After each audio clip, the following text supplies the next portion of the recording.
Olá! E aí, minha irmã? Como é que estamos? Bem, correria. Tava ali no médico com a Keila, nada fora do controle, mas foi um dia corrido hoje. E por aí? Mas tá tudo bem. Ah, graças a Deus. Não é Tá tudo bem, Covid nem graças a nada, Deus. não. Amém. Pastor, estamos aqui Ah, no meu Insta, mas eu vou deixar o senhor conduzir a live, já que é o senhor que está à frente aí desse movimento. Eu acredito que vai querer até explicar um pouquinho sobre o movimento para os meus seguidores. Então, vou deixar o senhor tomar a coordenação da live hoje. tá. Tô bloqueado por causa da Blitz mesmo, do politicamente correto, né? Falo muito dessas questões de política. O pessoal de extrema esquerda fica extremamente irritado, sempre ficam extremamente irritados, porque é como se eu fosse uma caixinha de surpresa para eles, né? Alguém aparentemente com um estereótipo desconstruído, estereótipo revolucionário, né? E eles colidem com valores conservadores, assim. Eu me julgo um ativista de direitos humanos, quebra a narrativa que a esquerda é pai e mãe sociológico dos direitos humanos. É a minha bronca também com os conservadores fajutos, né? Pegaram nesses últimos anos aí só o slogan de conservadorismo, mas não querem abranger o entendimento sobre o assunto e acha que a única pauta de ser conservador é ser pró-vida e confunde ser pró-vida com ser contra o aborto apenas, não consegue entender a amplitude do que significa ser pró-vida, e acaba que essa galera fica na minha cola, né? Os ultraconservadores suspeitam que eu tenho um pé na esquerda e e os extremistas de esquerda falam, meu Deus, uma vez uma feminazi entrou no meu Instagram e falou, como é que pode, cara, o cara ser todo tatuado e ser conservador? Aí eu falei bem assim, o que tem a ver uma coisa com a outra, né? Então, assim, só dando um panorama do que está acontecendo, e nossas redes sociais também ficam recheadas desses assuntos, e foi justamente, acho que por causa dessas reflexões e dessas provocações que me meteram um bloqueio aí, que eu acho que vai durar mais ou menos uns 30 dias. Mas indo para o assunto, é justamente essa nossa mesa de trabalho paradoxal, complexa, que só gente honesta consegue interpretar. Então, me julgo sim um conservador, em todos os sentidos que isso possa significar, inclusive a luta pelos direitos humanos, que por causa dessa agenda mundial revolucionária, desconstrutiva, quando você pensa, você ouve direitos humanos, automaticamente você constrói um quadro mental. Não sei você, entendeu? Não sei você que nos ouve. Mas direitos humanos, você já vê alguma coisa extremamente negativa conectada à esquerda. Você vê um monte de gente pelada protestando na rua. Você vê essa narrativa de cor, de raça, de gênero e tal. Então, por que não o oposto? Direitos humanos. Porque você não automaticamente não consegue fazer um quadro mental conservador. Não tá quase que linkado isso, né? Não sei o que você pensa sobre isso antes de eu até falar do projeto. Acho que a gente teve décadas, né, de uma construção social, acho que pelo aparelhamento mesmo da esquerda, seja nas universidades, no judiciário, dentro da política, e infelizmente, até dentro da igreja mesmo, né, até dentro do cristianismo, às vezes, que, como o senhor mesmo falou muito bem, trouxe essa questão dos direitos humanos exclusivamente como se fosse uma pauta da esquerda.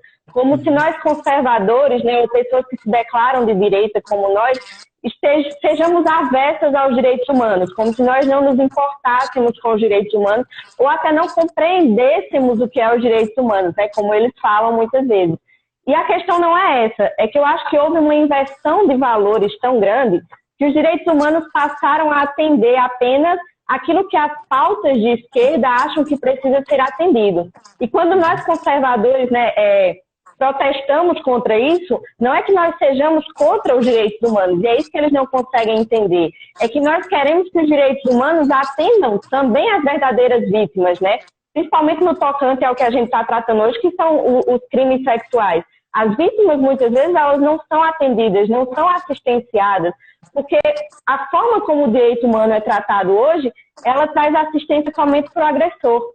E é isso que a gente bate de frente. E é por isso que, muitas vezes, existe esse link como se os direitos humanos fossem uma causa própria, de propriedade da esquerda. E realmente a gente pensa automaticamente nessas imagens que o senhor trouxe. Eu estou para fazer uma reflexão provocativa, que ontem eu consegui, eu fiz o download intelectual só ontem, que eu vou chamar de direitos humanos exclusivos e inclusivos. Então, você é uma nordestina, eu sou nordestino, de Maceió, Alagoas, vivi numa favela até os 17. Eu não sei nem como me definir, eu estava rindo agora com a minha esposa, porque ela estava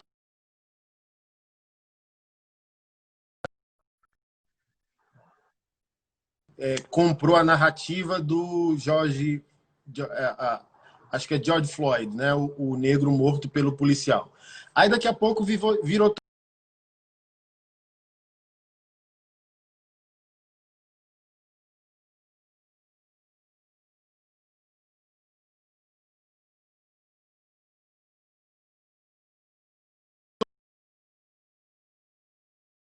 cair de paraquedas nesses assuntos, né? Oi, tá travando? Agora voltou. Voltou? O que eu estava dizendo? Tá. Do Nordeste, né? Então, as pessoas amam lacrar, essa que é a verdade. Aí pegou a onda do negro que foi morto pelo policial. Aí a minha esposa rindo porque tava lá o debate. Não é negro, é preto. Aí o outro, não é preto, é negro. Porque negro não sei o quê. Aí eu falei bem assim, que o mundo tá louco porque você não... E aí, cara, assim, você vê um negro, aí você não... Se você disser que é negro, aí talvez já criou a narrativa que não é negro, é preto. Aí se você chamar de preto, não é preto, a palavra a ser usada é negro. Aí daqui a pouco eu vou ter que te abordar como mulher e dizer, é mulher que se chama mesmo? Então, assim, eu acho que a falta de um posicionamento coerente daqueles que se julgam conservadores, que quando vier o contra-ataque, o cara te vê na defesa da tua cosmovisão, política, filosófica, teológica, mas também te vê na praxis, na prática. Aí eu acho que é aqui que está o plus, né? Então, por que eu me torno um paradoxo? Sou um nordestino, criado sem um pai, eu não posso dizer que eu sou negro, nem posso dizer que eu não sou, porque falam que tem agora 10 camadas para ser negro. Meu pai é negro, negro azulão. Minha mãe, branca, e eu nasci caramelo, vamos dizer, sei lá, pardo. Algum tipo de negritude aí que me irrita isso. Eu tenho que olhar no catálogo para saber o que eu sou, entendeu? Eu tenho que olhar no catálogo da esquerda para saber o que eu sou. Mas vamos lá. Fui criado sem meu pai, sofri pra caramba, passei fome até os 17 anos, morei ainda, migrei do Nordeste para Brasília aos 17, ainda vivi em bairros de periferia metade da minha vida adulta e, sei lá, minha vida veio fazer uma curva social há 8 anos para cá, me tornei pastor, escritor, rodei o mundo, as graduações que não pude ter na timeline da pobreza que eu vivi no Nordeste, só consegui aqui depois dos 30 e tal. Então, eu consigo conceber a interpretação sociológica não vitimista de direitos humanos inclusivos, sem mimimi, sem esse negócio de cota. Eu vivi, eu sei o que é. Eu sei que um garoto de 12 anos de idade, a gente não podemos, como conservadores, vender a narrativa que o menino de 12 escolheu, que o bandido bom é o bandido morto aplicado a ele. Não se enquadra. Porque, assim, os instrumentos de escolha não são semelhantes ao adulto que vai entrar para o crime organizado. Então, eu vivi até lá, eu só não entrei para uma vida destrutiva, já flertava com ela, porque minha mãe tinha uma boa coleção de cabo de vassoura. Então, toda vez que eu andava fora da linha, irmão, assim, ó, só não podia matar, mas o resto ela quebrou aquela A coleção de minha cabo de mãe vassoura. também tinha uma dessa, curiosamente. É? Acho que elas são primas aí, entendeu? E, cara, entrando minha cosmovisão de fé, que é uma cosmovisão honesta, é a Bíblia toda, sem fazer recorte para me favorecer. Eu consigo chegar hoje, aos 40 anos de idade, e conseguir gerar esse paradoxo. Eu sou um cara tradicional, eu sou um cara conservador no sentido moral, no sentido econômico, no sentido familiar, no sentido teológico, mas eu também sei fazer a interpretação social honesta. Do negro, assim, ó, existe racismo reverso. Gente, calma, assim, ó, tira os extremos ideológicos e vamos conversar. Ok, homem morre e morre muito, mas não morre porque é homem. Mulher morre em algum percentual porque é mulher, porque a gente vai entrar na crise do poder. Entre o homem olha para a mulher, em muitos contextos, né, como inferior. Por que um pastor? Por que eu estou lidando com pastores abusadores? Porque o homem se sente no poder, no controle contra aquela vida, contra aquela mulher, contra aquela criança. Então ele se acha no direito. Então existem sim brancos que se veem de maneira hierárquica sobre o negro. Então o branco morre, mas talvez não morra porque é branco. Mas o negro talvez morra porque morreu. Mas talvez morra porque é negro. Assim como a mulher. Talvez morreu porque morreu. Mas talvez morreu porque é mulher. E por aí vai. Então, concluindo o que eu quero dizer com direitos humanos inclusivos e exclusivos. Eu posso conceber a ideia. Ontem minha mãe me falou, meu primo. Meu primo, nós trouxemos ele há 6 anos atrás para Brasília, de Maceió, para ver se ele encaixava num caminho de redenção social como eu tive. Por que não oferecer aos meus o mesmo direito de redenção que eu tive? E trouxe ele. Cara, assim, ó, 2 meses o cara já meteu os pés pelas mãos, não quis, mexeu até com menores de idade da minha família, eu botei ele na parede, dei uma dura, e ele não aceitou aquele confronto e voltou para o contexto dele aí no Nordeste. Ontem minha mãe me avisou, olha, pegaram teu primo. Furaram ele todo de faca ontem, e se não bastasse a crueldade do contexto dele, tipo, crucificaram ele, pegaram os pulsos e vararam a faca em cada pulso. E ele está em coma nesse exato momento, num hospital qualquer aí em Maceió, Alagoas. Então, agora eu concluo o que eu quero dizer.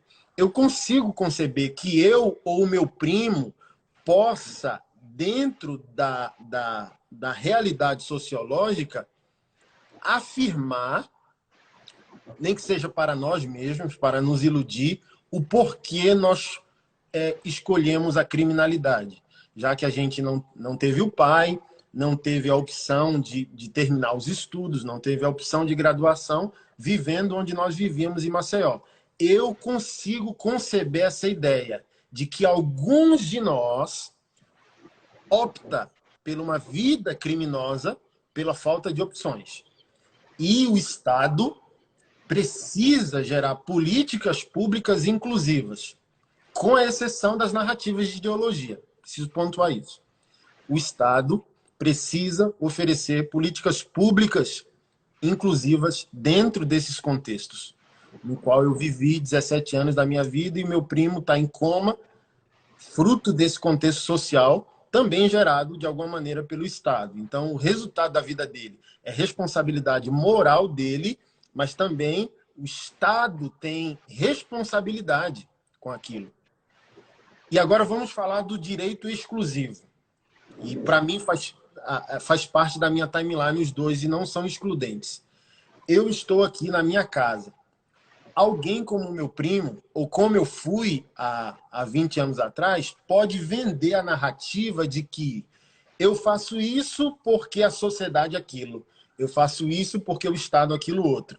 E eu legitimo minha bandidagem, meu banditismo, ok? Eu sou um pai de família, estou dentro da minha casa, assistindo TV com os meus filhos, minha esposa e tal. O que para mim é um direito humano exclusivo. Porque quando você vai para os tratados e a própria Declaração Magna dos Direitos Humanos, cara, tá lá no texto, mas a galera da esquerda não quer respeitar o que está no texto. Que é, olha, quando se pensa direitos humanos, vocês incluem a minoria, mas vocês não querem conceber a ideia de que o indivíduo, ao pular o meu muro, invadir a minha soberania geográfica, podendo colocar em risco minha dignidade humana, a dignidade humana da minha esposa e a dignidade humana dos meus filhos. Esse mesmo Estado que não oferece a política pública para que aquele cara deixe de ser um marginal, é o mesmo Estado que quer me proibir a posse ou a porte de arma para eu botar uma bala no peito do cara, que não vai ser violência. O que é violência? Violência é um cara invadir a minha casa, destruir a minha dignidade ou a dignidade dos meus parentes e depois de um mês eu ir atrás dele querendo vingança. Isso está errado. Isso também é um ato de violência. O que não é um ato de violência? A autodefesa. Então, o mesmo Estado que não quer solucionar a vida de pessoas que vivem em situações de vulnerabilidade e quer vender na política essa narrativa que o direito humano é inclusivo, mas onde está o direito humano exclusivo? Que é o direito à vida, direito à dignidade humana, porque está lá nas declarações mundiais de direitos humanos, o direito à propriedade privada. Então, assim, ó, se o Estado não fez por onde para viabilizar a vida do outro, como que o Estado me proíbe de me defender de um problema que o Estado também criou? Então, assim, no fundo, aquele que vai abraçar os direitos humanos exclusivos tem dois inimigos. O Estado, que não soluciona a vida do bandido e não quer me dar o direito de solucionar a minha própria vida se o bandido vier contra a minha vida, me deixa desamparado. Então, o que eu acho que é uma proposta adequada para nós conservadores? Sim, lutarmos com todas as nossas forças, inclusive por essas questões de posse e porte de arma. Isso não é um ato de violência, é a possibilidade de eu defender a minha soberania, irmão. Que é a minha dignidade individual, que é a minha dignidade familiar e meu patrimônio. E a minha propriedade privada. Então, a violência é eu gratuitamente ir contra a vida de alguém. Estou num bar, estou num estádio, não fui com a cara do fulano, puxei a arma e matei ele. Isso é um ato de violência. Mas se eu estou na minha casa, com a minha família e tal, e alguém invade a minha soberania, ô irmão, assim, ó, não vamos espiritualizar o negócio, mas eu acho que existem bases bíblicas, por exemplo, para as duas realidades. Para recuperar o bandido, para forçar o Estado a garantir o direito inclusivo e o direito exclusivo. Então, eu acho que a gente tem que discutir mais e trazer mais à discussão pública esses dois caminhos. Deus não vai ter ninguém por inocente, por isso que eu não compro a narrativa do ai, meu Deus, mas eu não tive pai, mas o Estado não sei o quê. Não, irmão. Assim como eu fiz escolhas, você faz escolhas. Então, poeticamente, eu consigo ver a raiz do seu problema, mas é responsabilidade moral sua. Porque vai ficar fácil. Virei estuprador porque fui estuprado, virei bandido porque nasci em periferia. Não tem nada a ver uma coisa com a outra. Eu consigo conceber a raiz da sua decisão ou daquilo que definiu o seu caminho. Mas eu não te tenho por inocente. Eu não tenho meu primo por inocente. Então parei ontem para orar, mas assim, ó, lamentável. Se morrer, lamentável. Porque assim, dei a chance, trouxe ele para perto, para dar emprego, para dar uma casa, para dar dignidade. Aí opta pelo mais fácil, porque o que é o mais fácil? Se empregar, vai ganhar 2 salários mínimos, mas se voltar para o crime, vai ganhar 5 mil por mês. Então, assim, consigo respeitar as origens sociais da criminalidade. Consigo. Mas não tenho por inocente quem opta pela marginalidade. Assim também como eu acho um absurdo o Estado que não quer produzir a política pública que evite a marginalidade me proibir de botar assim, ó, irmão, olha o que eu vou falar para eu poder encerrar e passar a bola para você. Eu falo isso com toda a espiritualidade do mundo, gente. Sou um pastor, acredito que eu sou um pastor aprovado por Deus. Se Jesus volta hoje, eu creio que eu não passarei vergonha. Se eu tiver que botar a bala no peito de um cara que invadir a minha casa, eu faço isso com um sentimento de amor e de adoração e ainda vou no corpo dele orar, clamar e abençoar para que não morra. Sem nenhuma condenação, sem nenhum constrangimento. Faça uma oração por ele, sem rancor, sem ódio, ó, querido. Sim, ó, vai sobreviver? Que fique claro que não é contra ti, é em favor. Chesterton, um teólogo católico, disse: o verdadeiro guerreiro não odeia quem está à sua frente. Ele luta porque ama o que está atrás. Então, olha só, tu levou um tiro no meio do peito porque tu quis colocar em risco minha soberania, minha esposa e os meus filhos, tá? Mas não te conheço, não sei o teu nome, não te odeio. E aqui eu estou fazendo uma oração para que você não morra, para que você tenha uma nova oportunidade de vida. Então, a minha esperança, minha querida irmã, é ver conservadores humanos. Eu acho que, sim, é necessário uma luta muito aguerrida de nós conservadores nesse tempo, mas eu acho que nessa luta, muitos de nós bebeu veneno também. E está muito arrogante, está muito agressivo e muito desumano. Não consegue chorar com os que choram. Entendeu? Desculpa ter falado muito, é só para você entender minha cosmovisão. Pastor, eu acho excelente que o senhor fale. E assim, eu fico vendo algumas pessoas que estão online e eu acho que a gente está dando eco para ver se eles quiserem falar. Vou até abaixar um pouquinho o som. Eu acho muito interessante quando o senhor fala, porque eu acho que muitas pessoas, e eu sei que tem gente até de esquerda que está assistindo a live, elas ficam confusas quando escutam o seu posicionamento, porque elas percebem que nós estamos pesando os dois lados, ao contrário do que elas pensam, né? Que nós somente queremos que o bandido morra, que o bandido bom é bandido morto, quando na verdade não é isso. O senhor explanou de uma forma brilhante, que é justamente para defender aquilo que está atrás de mim e aquilo que eu amo. Está dando eco, gente, eu não sei porquê. Eu vou baixar mais uma vez. Vejam se melhora. Não é porque eu quero o bandido morto, porque bandido bom é bandido morto. Mas é porque eu preciso e eu também honro a Deus e adoro a Deus quando eu defendo a minha família, quando eu defendo os meus, né? A Bíblia fala que aquele que não defende os seus, ele é pior do que o ímpio. Então eu preciso defender os meus. Mas ao mesmo tempo eu entendo que o Estado muitas vezes não deu a oportunidade para aquela pessoa. Eu entendo que o Estado não assistenciou aquela pessoa. Eu entendo que o Estado não colocou educação para aquela pessoa e muitas vezes não é nem que ela não teve a opção, porque eu acho que a gente sempre tem uma opção. Mas talvez a opção dela era ou morrer ou seguir o tráfico de drogas. Era ou morrer ou virar ladrão. E aí ele acaba optando por isso para não morrer, porque esse é o ambiente que ele vive. E o senhor conhece esse ambiente muito melhor do que eu, porque o senhor e o seu primo, como citou muito bem, cresceram dentro de um ambiente como esse.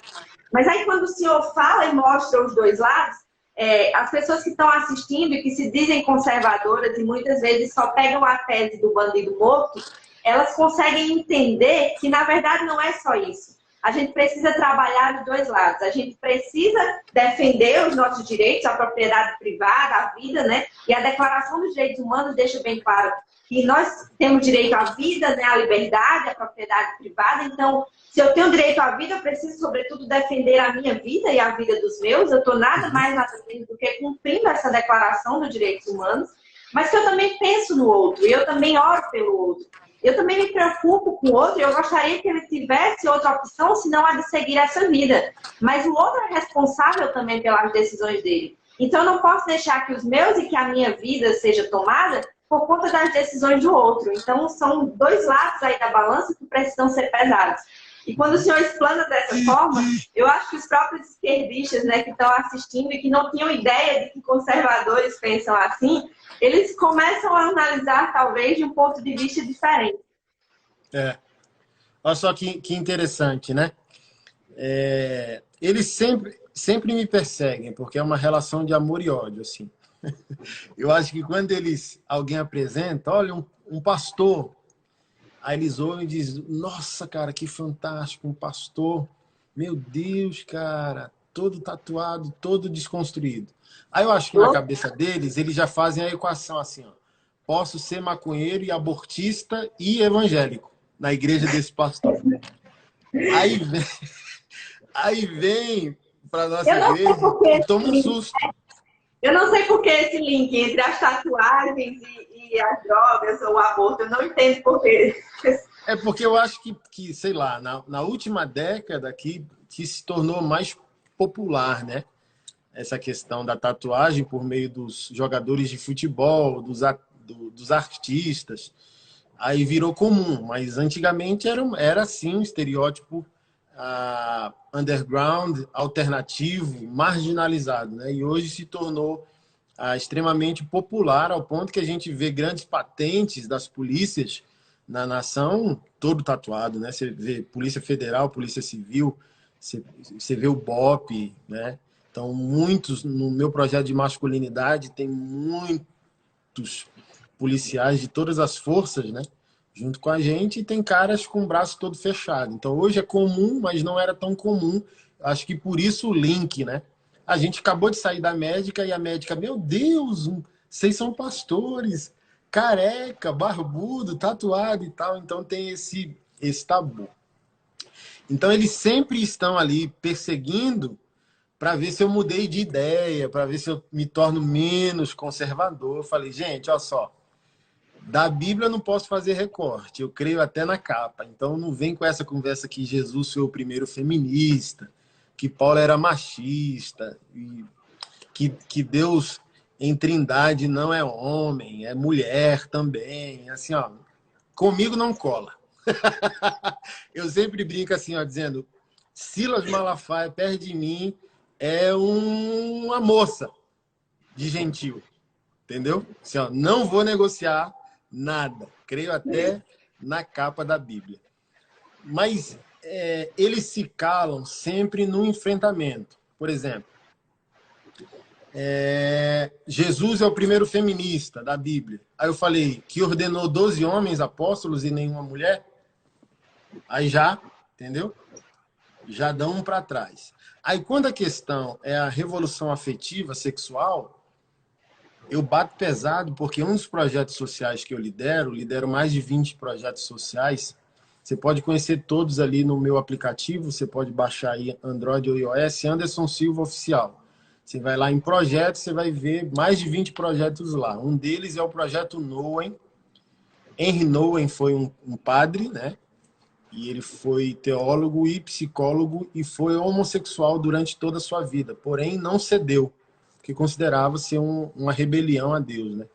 Então, uma das suas orações mais fortes foi: Deus, eu não consigo amar uma mulher, por isso opto por ser padre e automaticamente ao celibato. E ele administrou sua sexualidade em Deus durante toda a sua vida. Por isso que a gente batizou o projeto de Nouwen, né? E ali a gente discipula homossexuais e temos especificamente o projeto para o investimento financeiro para que travestis e transexuais que se arrependeram dessa vida retirem as próteses do corpo, né? Então, ano passado, a gente pagou quase 100 mil reais para que 4 ex-transexuais, ex-travestis tirassem seio, bumbum e por aí vai. Nessa hora, a esquerda não me aguenta, porque eu vou logo na raiz, dizendo, olha, no momento do empoderamento, vocês estão dizendo, olha, você pode se empoderar, você não é homem, você é mulher. O cara transiciona, ressignifica até a genitália, né? No lugar do pênis, paga a cirurgia, ressignifica, vira uma mulher e faz uma vagina ali. Aí daqui a 20 anos o cara tem um encontro cósmico, soberano, transcendente, como Criador, e diz: não, não é isso. De fato, eu sou o que minha biologia diz que eu sou, porque Deus é específico. Sou um homem. Mas agora já é tarde, porque esse homem que agora quer resgatar sua masculinidade não tem pênis. É uma vagina. Aí eu pergunto, cadê a Lacrolândia? Cadê Na hora do empoderamento, ele está acompanhado. Principalmente no Twitter, no Facebook. Na hora do arrependimento, ele está sozinho. Aí eu falei, aí que entra conservadores como eu, que você quer vender a narrativa que somos homofóbicos e tal, não sei o que, lá. E aí? Ô Anderson, e até se interrompendo, é muito importante dizer que isso acontece com todos os movimentos que são enraizados da esquerda, seja no feminismo, no movimento LGBT, no movimento negro. A partir do momento que você discorda, digamos assim, de alguma das cartilhas deles, aquele movimento que sempre te apoiou e te empoderou, automaticamente ele descarta você. Por mais que você seja negro, que você seja gay, que você seja mulher. Isso acontece com muita frequência.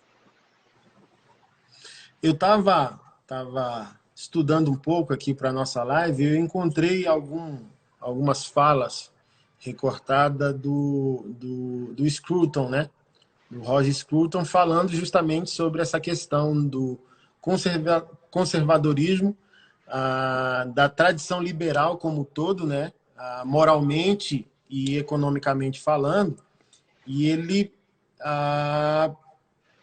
trazendo para o conservadorismo essa plataforma dos direitos humanos também. Então, olha, eu queria só ler o que ele falou aqui. Foi um magistrado, um juiz, eu acho, que fez uso dessa tese, né? Dizendo que o Roger Scruton, como filósofo, vê no liberalismo uma tradição intelectual que nos legou bens inestimáveis, como a laicidade do poder público e a instituição de estatutos jurídicos que assegurem os direitos individuais. O famigerado Estado Democrático de Direito é produto da tradição liberal que delimitou formal e institucionalmente as linhas gerais de ação do governo e espaço reservado às liberdades individuais a ser usufruída por todos os homens. E, nas palavras do próprio Roger, é o seguinte: esses direitos garantiram que o indivíduo fosse soberano sobre sua própria vida e capaz de estabelecer relações por acordo e de se dissociar por mútuo consentimento.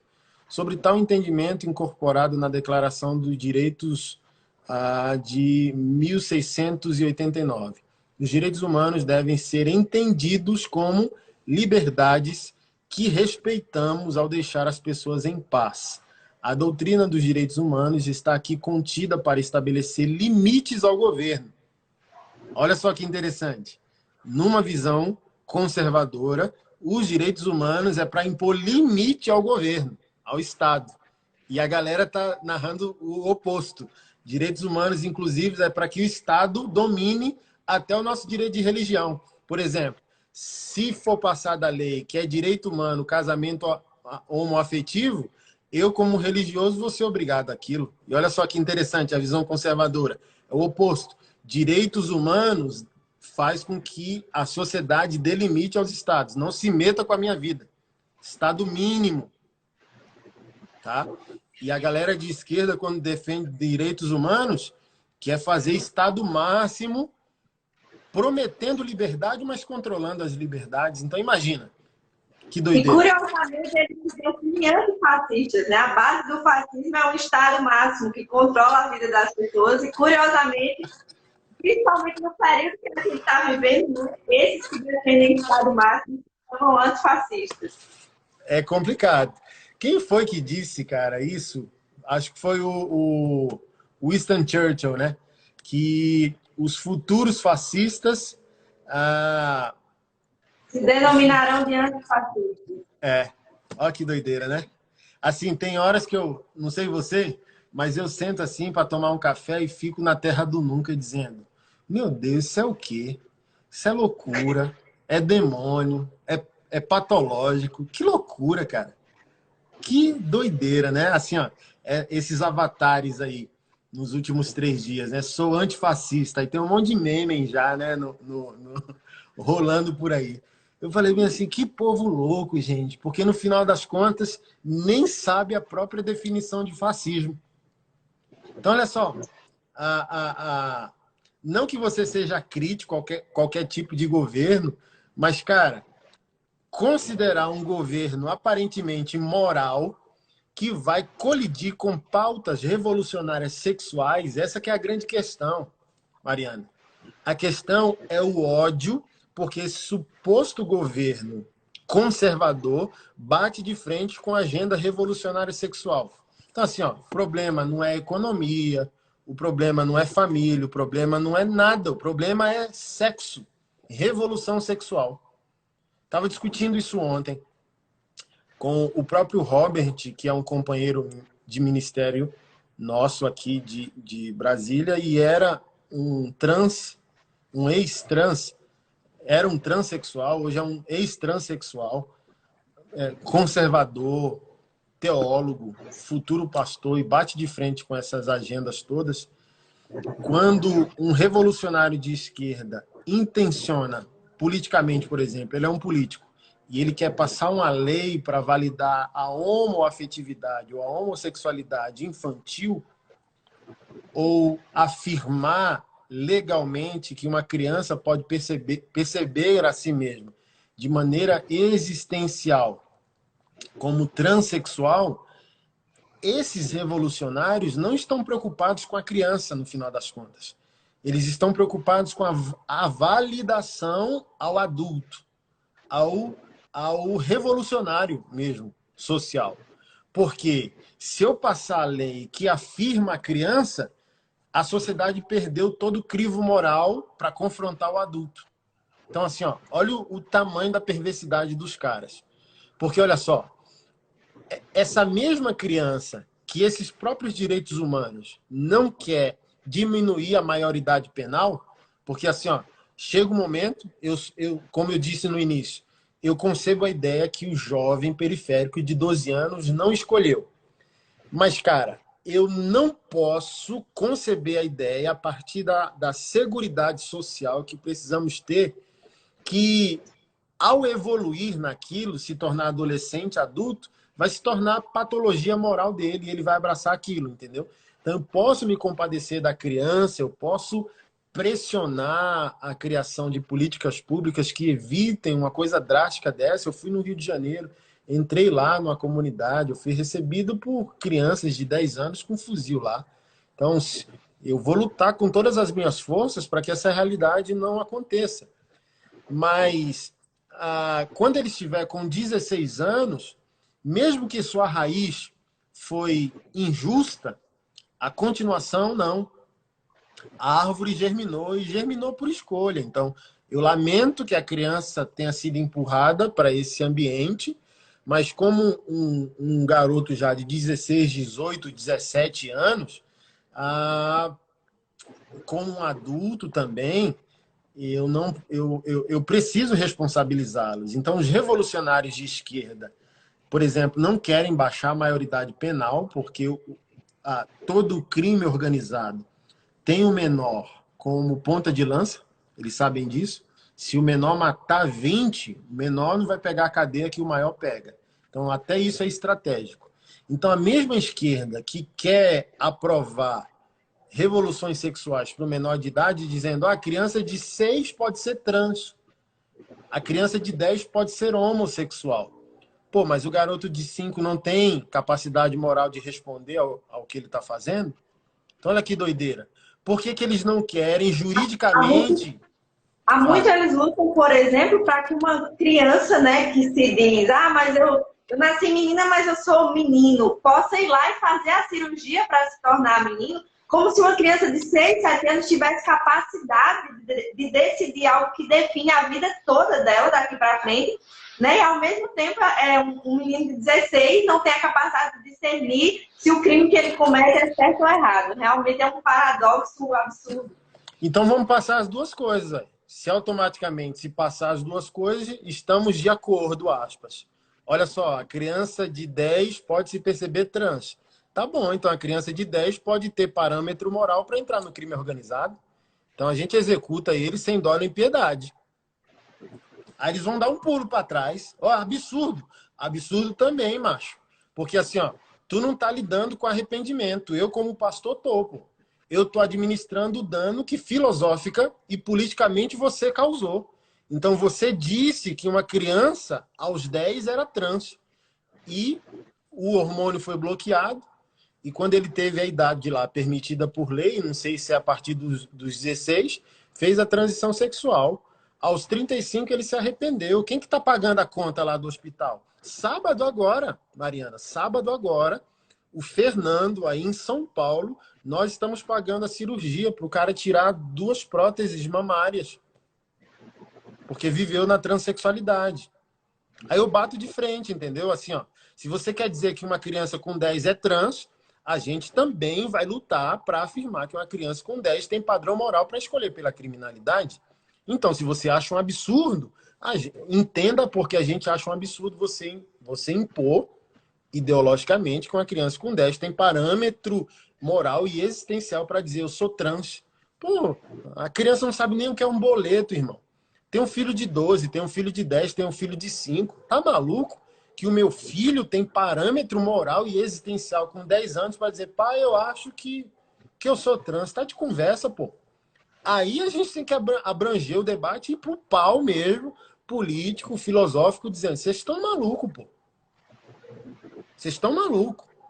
Então, assim, o problema que eu acho, para passar a bola de novo para você, é o 8 ou 80 dos dois lados. O 80 e o 80. E o 8 e o 8. Dos dois lados, não quer dialogar. Assim, ó, mas gente honesta que quer conversar, por exemplo, eu fiz um diálogo com uma das secretárias do Ministério da Família, da Criança e dos Direitos Humanos, sob a liderança da Damares, com a secretária trans. Olha como o governo é homofóbico.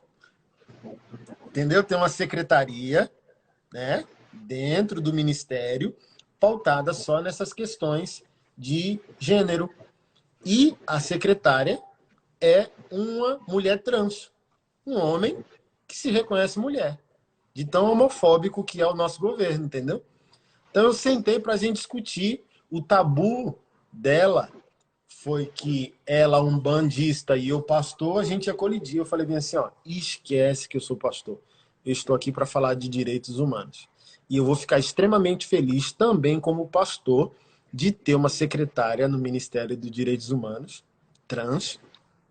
Um dia eu chorei num voo, acho que foi da Gol ou da Latam, no qual a aeromoça não era moça, era moço, mas se reconhecia como moça.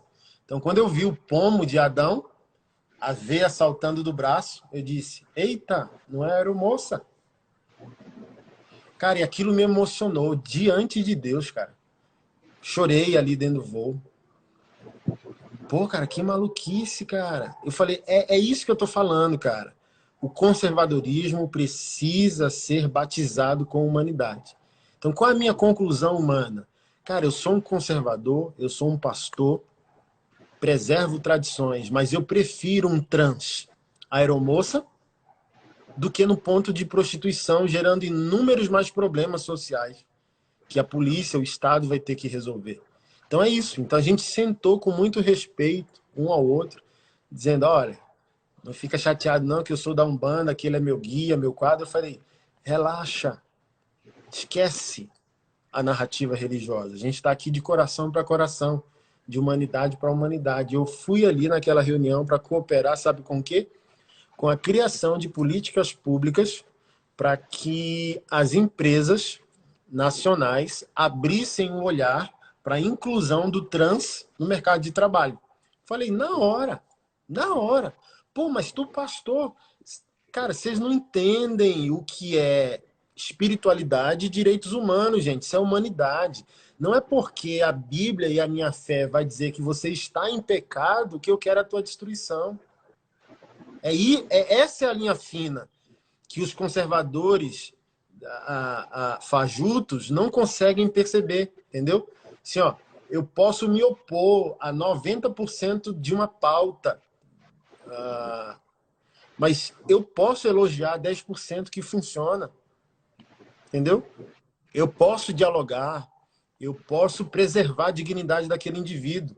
Quando envolve fé, católicos e evangélicos são extremistas nesse ponto, porque estão na luta direta contra a ideologia de gênero. Eu consigo até entender isso, entendeu?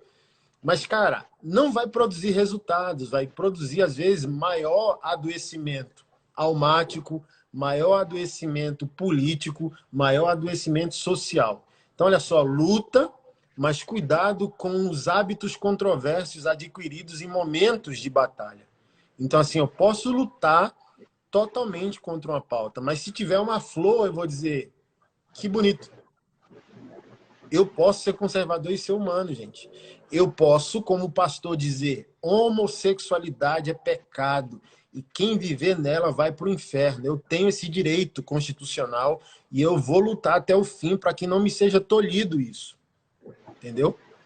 Mas como ser humano, como pastor também, como indivíduo, como pai, como cidadão, eu posso dizer, eu prefiro sim um transexual empresário, eu prefiro um transexual político, eu prefiro um transexual empreendedor, eu prefiro do que na prostituição. Porque a opção para esse grupo social que opta por essas opções tem que ser a prostituição.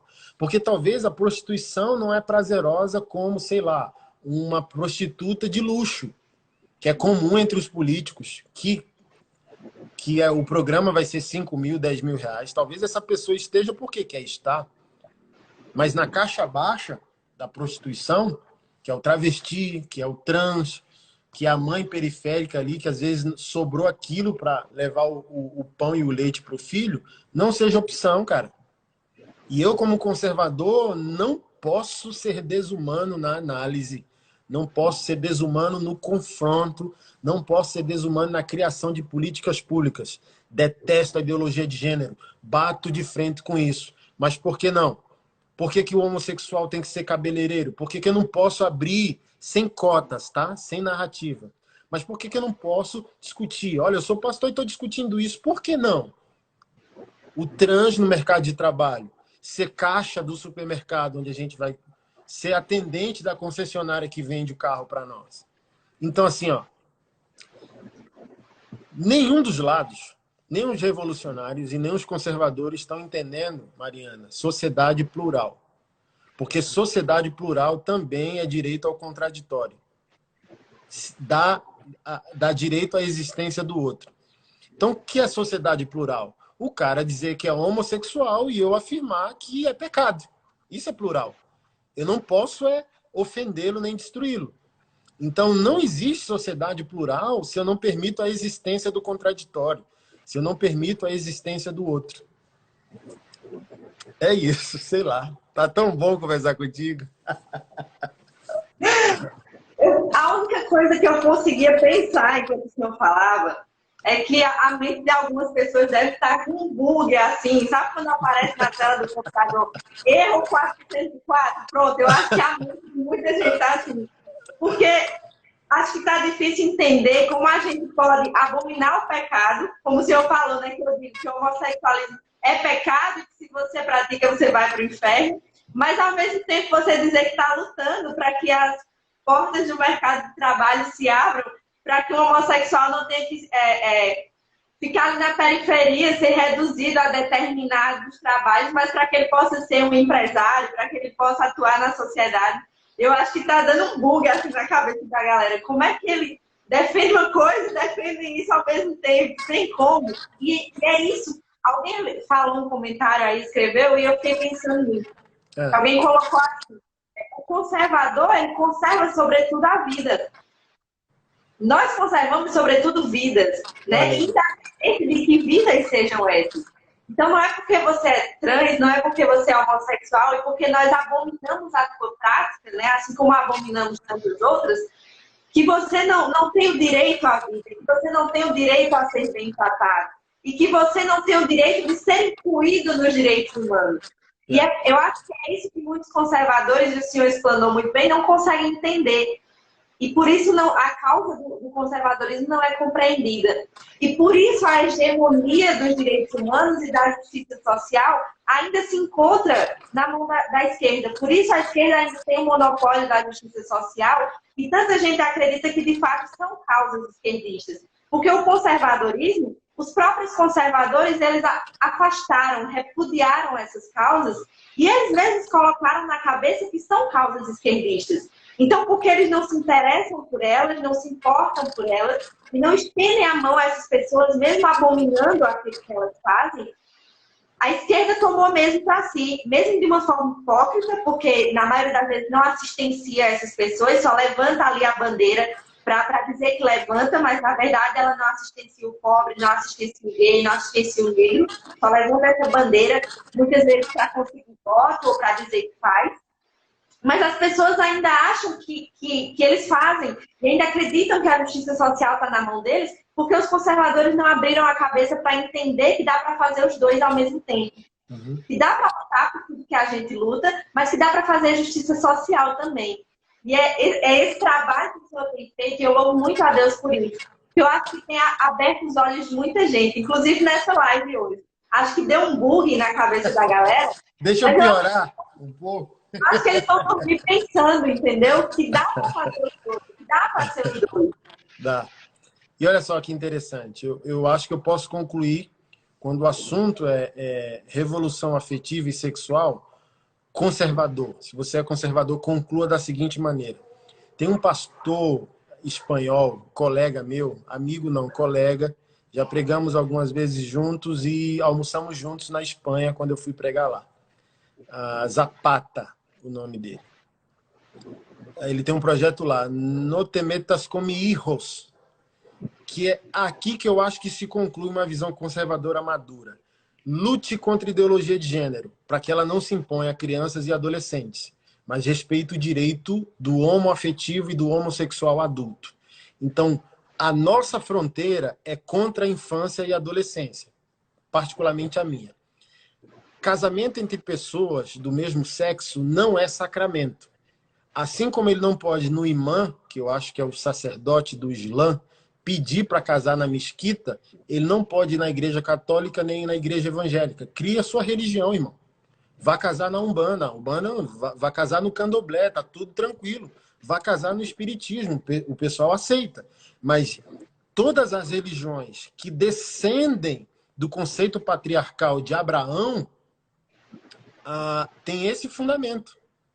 O Islã, o judaísmo e o cristianismo possuem a raiz sociológica, espiritual e teológica em Abraão. Acabou. E ali o conceito está muito bem definido e toda Constituição madura precisa defender o nosso direito de fé, de afirmar o que é pecado, ok? Então, eu acho que é maturidade. Olha, eu vou lutar com toda a minha garra, com toda a minha força. Ideologia de gênero nunca para crianças e adolescentes. O adulto, tu paga teu imposto, é um cidadão digno. Assim, ó, só é feio para ti esse negócio de marcha gay, ficar na rua igual um idiota, um imbecil. Como disse um pastor, para ser gay tem que ser muito homem, na verdade. Esse pastor foi muito incisivo. Ele diz, ó, eu acho isso aí um exagero.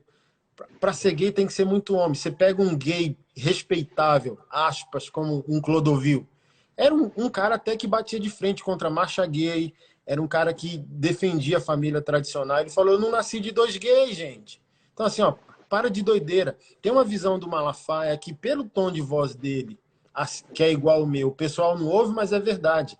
Torna, então, a sociedade homonormativa e espera 120 anos, acabou o mundo, irmão. Então, assim, ó, os dois lados precisam entender isso. E do lado da fé e do lado dos conservadores, eu penso o seguinte, gente, visão madura. Deixa o adulto fazer o que ele quiser da sua sexualidade, ele paga os impostos dele. Mas lute contra ele quando ele quiser subverter a sociedade por meio de adolescentes e crianças. Então, voltando ao casamento. Você acha que os caras podem casar? Irmão, faça o que você quiser. Entendeu? Só não se meta com os nossos filhos. Só não meta o louco pra mim, irmão. Você pode dizer que isso é verdade, eu posso dizer que é mentira. Isso é uma sociedade madura, democrática e plural. Então, para o cristão que afirma que a homossexualidade é pecado, quase todos os cristãos afirmam que é pecado, está tão bagunçado que tem crente que diz que não é. Né? É um direito civil. Olha, gente, olha que situação madura que a gente precisa enfrentar. Não é sacramento, não pode se impor a crianças e adolescentes, mas pode ser um direito civil. É o que o cara quer. E o cara é cidadão e paga os impostos. Então, olha que curva, eu acho, de maturidade que a gente tem que dar para não ficar nessa narrativa de 880. Cara, o comportamento público do homossexual, Mariana, é feio no Brasil. Raramente ele é feio em outros lugares. Assim, ó, rodei 25 países nos últimos 2 anos, palestrando, pregando e tal, não sei o quê. Cara, tem os extremistas radicais em todas as nações, mas tem contexto que você nem sabe que o gay é gay. Pelo nível de sofisticação, pela celebração dos direitos, cara, individuais. Assim, ninguém se põe. O indivíduo entendeu que não é sacramento, ele não vai pedir à igreja para abençoar. Então, ele é homossexual, é casado com um cara, não se aparece publicamente, não quer se expor, não quer lacrar, não sai pelado na rua, sem enfiar crucifixo no ânus, como os malucos fazem. E, cara, todo mundo vive uma sociedade de respeito. Parece, cara, que essa falta de educação na nossa base social no Brasil endemonia o povo. O povo supostamente vai lutar pelos seus direitos e faz de maneira maluca, cara, doida. É uma necessidade, assim, de afirmar sua sexualidade, de certa forma, para constranger até o outro. Algo que eu particularmente não vejo, em locais públicos, pelo menos, casais héteros fazendo, porque é como você falou, é a tua vida, é a tua escolha, e ninguém tem nada com isso. Mas a partir do momento que você precisa impor aquilo para a vida do outro, aí é o que as pessoas não entendem, o problema está aí. O problema não está na tua escolha, está em você querer impor a tua escolha para cima de mim, porque eu já tenho a minha. Você vê, né? Recentemente meus pais estavam no shopping e eles estavam sentados no banco do shopping conversando e eu tinha ido na loja da frente olhar um sapato. E aí 2 casais de homossexuais chegaram e meus pais não teriam se incomodado por eles serem homossexuais. Mas eles simplesmente começaram a se beijar e a espremer meus pais até que eles se levantassem do banco. Então, veja, o problema dos meus pais não estava em eles serem homossexuais, é problema teu se você é homossexual. Mas estava em eles quererem impor aquilo que eles estavam fazendo no local público, dentro do shopping, praticamente no colo dos meus pais. Então, é isso que a esquerda às vezes não consegue entender. E nós, conservadores, a gente nem está discutindo aquilo que você faz, porque se você é adulto é um problema teu, assim como o que eu faço é um problema meu. A gente está discutindo quando você tenta impor isso para cima de mim. Aí eu quero que o meu direito seja respeitado. Eu estou muito feliz. Acabou que a gente respeitou o tema, né? E nem falamos de mulher, de violência e tal. Foi conservadorismo e direitos humanos. Voltamos. Voltamos. Onde que eu estava? Quem estava falando? Acho que o senhor estava falando. Ah, tá. O motivo da live, né, a gente discutiu essa questão do conservadorismo e dos direitos humanos, justamente para justificar o motivo da live, no qual eu estou liderando 12 dias de enfrentamento a abusos sexuais cometidos por sacerdotes religiosos, de maneira mais específica, pastores evangélicos. Né? Então, como eu disse no início da live, eu lidero mais de 20 projetos sociais aqui em Brasília. Sou alagoano, mas estou em Brasília há mais de 20 anos. Você pode conhecer esses projetos baixando o meu aplicativo, Anderson Silva Oficial, vai estar tudo lá. Você conhece um pouco do que nós estamos fazendo. E há 2 anos eu lidero um trabalho para cuidar de mulheres vítimas de violência sexual, física, patrimonial, por meio da terapia, das artes marciais e da espiritualidade. E as artes marciais ou servem como terapia ou servem como preventiva aos abusos, né? E tem dado muito certo. Enquanto o homem não transforma, a mulher aprende a quebrar o braço dele. Tem sido sensacional. E há 2 meses e pouco, mais ou menos, esse projeto com as mulheres entrou na rota dos abusos sexuais cometidos por sacerdotes religiosos, né? Então, a gente criou o projeto, estamos fazendo 12 dias de enfrentamento, produção de conteúdo, discussão pública do assunto com políticos, delegados, promotores, influenciadores digitais, artistas e por aí vai. E nós encerramos agora no sábado, esses 12 dias, com uma webconferência com 10 vítimas e 2 advogados. Então, os advogados vão falar o que é um crime sexual e 10 vítimas vão falar dos seus abusos, vão trocar experiências e vão trazer poder para as vítimas que estão silenciadas, para que elas possam se expressar, se manifestar, buscar apoio, buscar ajuda ou fazer a denúncia. Você vai conhecer o trabalho entrando no Instagram, Nossas Histórias Curam, @NossasHistóriasCuram. Você entra lá, vai ter um link que você pode cooperar financeiramente com o projeto, que está hospedado no Benfeitoria, benfeitoria.com/Nossas Histórias Curam. E hoje nós somos uma rede já de mais de 100 voluntários a nível nacional. Nos tornamos mediadores entre vítimas e a possibilidade de denúncia e terapia. A mulher quer denunciar, temos um advogado gratuito. A mulher não quer denunciar, só quer ser cuidada. Nós temos um psicólogo gratuito. Também vamos lançar um aplicativo ao final da campanha, e nesse aplicativo mulheres e crianças podem fazer a denúncia ou podem achar o advogado ou psicólogo na sua cidade. E a arrecadação dos fundos é para a gente abrir os escritórios nacionalmente, né? A gente fechou muitas parcerias, temos o escritório em Brasília e vamos abrir 20 escritórios nacionalmente, onde a gente vai fazer um enfrentamento muito mais apurado. Estamos fazendo uma gangue do bem, muita gente top, no âmbito da política, das polícias, civil, federal, militar.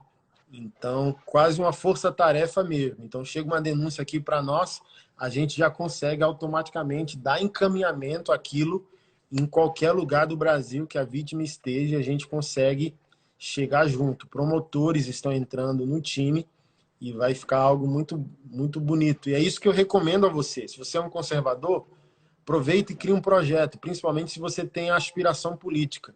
Seja político antes de ser político. Então, assim, começa a cuidar. Assim, tem um problema na tua cidade, cria um projeto para fazer enfrentamento àquilo. É pobreza, é fome, é violência contra a criança, é violência contra a mulher. Faz teu case, mostra a cara, mostra para que tu veio, mostra o teu objeto de indignação. Eu acho que todo mundo que entra na política sem um motivo já entrou fracassado. Por isso temos o alto índice de corrupção. Mas quem entrou na política por um motivo consegue se manter íntegro lá dentro. Então, tem pessoas que já são políticos antes de ser, porque querem ser políticos por uma questão de justiça, por uma questão de lutar pela verdade, e aquilo começa antes de você entrar no encargo político. Começa com as ações efetivas, tua coragem de fazer enfrentamentos públicos, denúncia, um bom saco de pancada para você pegar o seu governador, tudo que ele estiver fazendo de errado.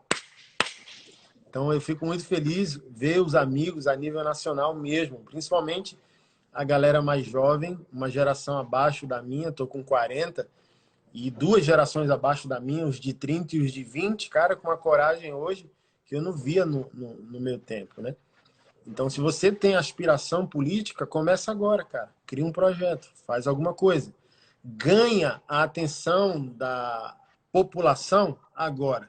Não seja igual a esses canalhas que entram na política por qualquer motivo interesseiro, que só vai fazer alguma coisa durante a eleição, depois some e depois volta. Não. Seja de fato um político, sendo um político ou não, né? Criando projetos, ajudando pessoas, lutando por justiça, lutando pela verdade, fazendo as coisas acontecerem, tá bom? Minha irmã, sem palavras para agradecer, viu? Pastor, eu que agradeço. Eu fiquei caladinha a maior parte da live, mas é porque eu acho que quem mais estava aprendendo aqui com o senhor falando era eu, não era nem os telespectadores. É incrível quanto. Eu vou confidenciar uma coisa aqui, eu vou falar para todo mundo. Tá. Eu falei à minha mãe que você tinha me convidado para participar de uma live, a gente ficou muito feliz, né? Surpresa e muito feliz. Ela falou assim: você estuda muito antes da live, porque aquele homem é tão inteligente, mas tão inteligente, para você não passar vergonha. E realmente, o senhor toma a inteligência que o senhor tem, o conhecimento, com a sabedoria que a gente sabe que vem do alto, que vem do Espírito Santo.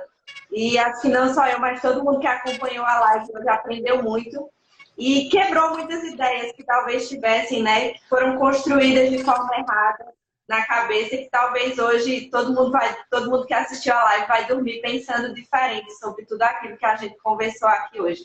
E eu espero que não sejam só pensamentos, que a gente comece a fazer uma autocrítica mesmo naquilo que precisa ser feito e que a gente comece a agir, né?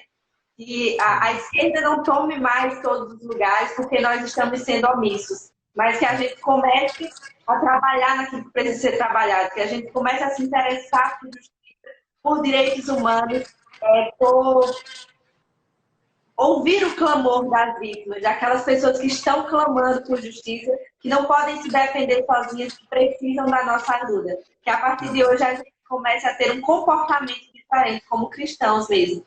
Então eu agradeço demais ao senhor pelo convite, por ter dividido essa live comigo, por ter ensinado tantas coisas a mim e aos meus seguidores. Espero que a gente se encontre em outras oportunidades. Espero poder contribuir com esse seu projeto, né? E oro para que ele vá muito longe, porque o senhor tem balançado, sacudido mesmo as estruturas do Brasil. E eu creio que a gente vai colher muitos frutos desse trabalho que você tem feito. Então, muito obrigada. Obrigado, viu? A gente se vê. É o início da amizade aí. Te admiro. Eu falei para você quando eu te vi a primeira vez, eu salvei, não te segui, mas salvei a tua foto. Eu falei, olha só, gente, jovem, posicionada, viril, convicta dos valores. Uma hora eu chamo ela para um papo. Então, assim, ó, parabéns mesmo pelo seu posicionamento, pela sua coragem e por não ter vergonha mesmo de lutar por aquilo que acredita e ser posicionada de maneira clara naquilo que são seus valores. Que Deus possa te conduzir em todos os teus caminhos aí. Manda um abraço para tua mãe. Pode deixar. Tchau, viu? Deixa salvo aí que a gente vai baixar. Deixa sim. Tchau, gente. Até a Deus próxima. abençoe.